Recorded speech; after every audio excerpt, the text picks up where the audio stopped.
of each speaker or group.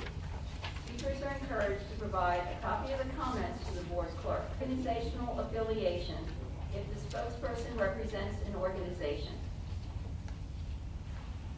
Comments to a predetermined maximum number of minutes with the approval of the board. And that is we've announced. I've been here as late as every one of you at all of these meetings as well, which means I've been here a lot this week. So here we are again, and I'm going to ask you again. I can't have her home anymore. I love her. She's got to go. Please, immediately, make it happen. The deadline to submit the public comment form for this meeting was 2:00 p.m. Eastern Time today. Citizen comment. Philip Scott several times. I know Marina's been in conversation with Tara Durant, and Philip Scott did send a letter to the board. Dr. Warner didn't get one because she's not here. I mean, she probably got the email. I don't know if she had a chance to look at it. But there is a copy at every desk. And so there is a legislative opinion from a person standing right on. We made this a cornerstone of that plan, and I will say in the time that the board is allowing in the motion that's on the table right now for consideration, we would have to spend some time in discussion with our staff to make sure that everyone. We were given 1303 or EO2, and you know, of course, a lot of the school boards had their meetings with their legal team behind closed doors like we did, and so it was. Ms. Guy? No. Ms. Halstead? Yes. Ms. Healy? Yes. Ms. Randall? Yes. Ms. Seaman? Yes. And Dr. Warner? Yes.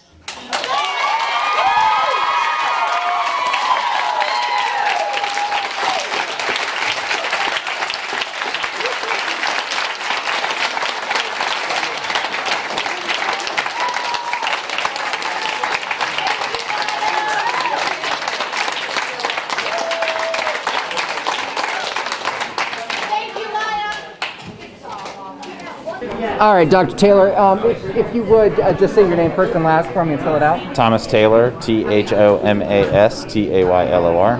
And Superintendent, Stafford County Public Schools. Superintendent of Stafford County Public Schools. This decision is going to require you to do some heavy lifting in a relatively short amount of time. Talk to me about what the board decided here tonight and how what you're going to have to do to implement the will of the board. So the board decided to rescind its universal mask mandate for students, staff, and visitors. The staff part is pending any change in regulation at the state level. Students who still ride school transportation will still continue to have to be masked, and students in our Head Start program will still have to be masked. So to the legal extent possible, the board has rescinded the mask mandate and allowed for an optional use of masks. We still recommend masks per the CDC recommendation, so we're still in compliance with state law, but that's what the board has decided today. So February 22nd becomes the day that this mask choice goes into effect.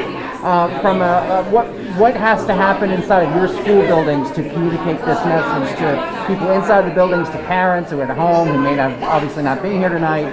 Well, this begins with some obviously notifying our families and staff about the decision tonight and sharing with them some of our expectations, as well as communicating some of the personal protective equipment that's available to staff and students who may want it, as well as some of our other layered mitigation strategies, and making sure that all of our students feel welcome and safe in our schools, and that's always our mission every day. And it looks like we'll be able to do that still. And last question, this has been you're brand new here, you're 9 weeks into this job, and to deal with so much change in such a short amount of time, describe what's going on in your mind right now as you lead this fast-growing school division.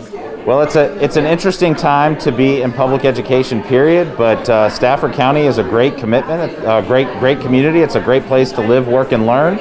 I'm excited to be here. We have a lot of fantastic things going on, and we're committed to making this county and this community a great place, and the public schools have a lot to do with that. Do me a favor, say your name first and last and spell it out for me, please. Okay, Alyssa Halstead, it's ALYSSA. Halstead is HALSTEAD. And you are the I'm the school board Hartwood district representative.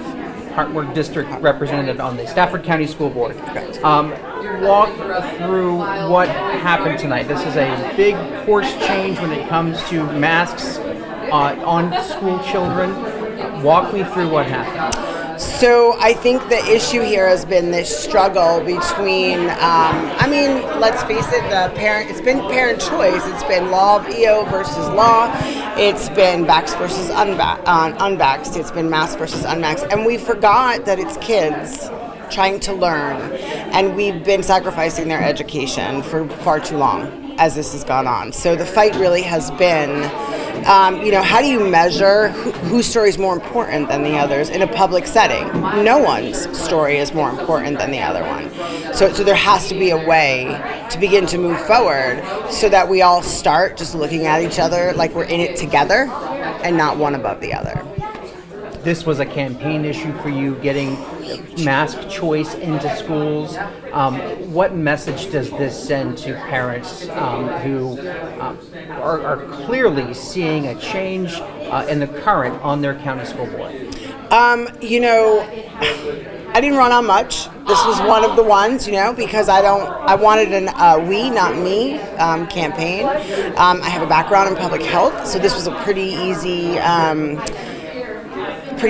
promise for me to make, like, let's get our kids healthy again. But I think what we want our parents in Stafford County and across Virginia to know is that school boards have woken up and we're listening, and voting does have consequences and elections do have consequences, but they don't have to be bad ones. This was a good one. There's still so many fights ahead of us, but to be able to re-empower our parents to take back the health decisions for their kids and to make them feel safe sending their kids to school again, the unmasked ones, right? Because that's not been the case either. So hopefully we can instill more confidence, more courage, and more of a communication base between school boards and parents, because without that, this does not work at all.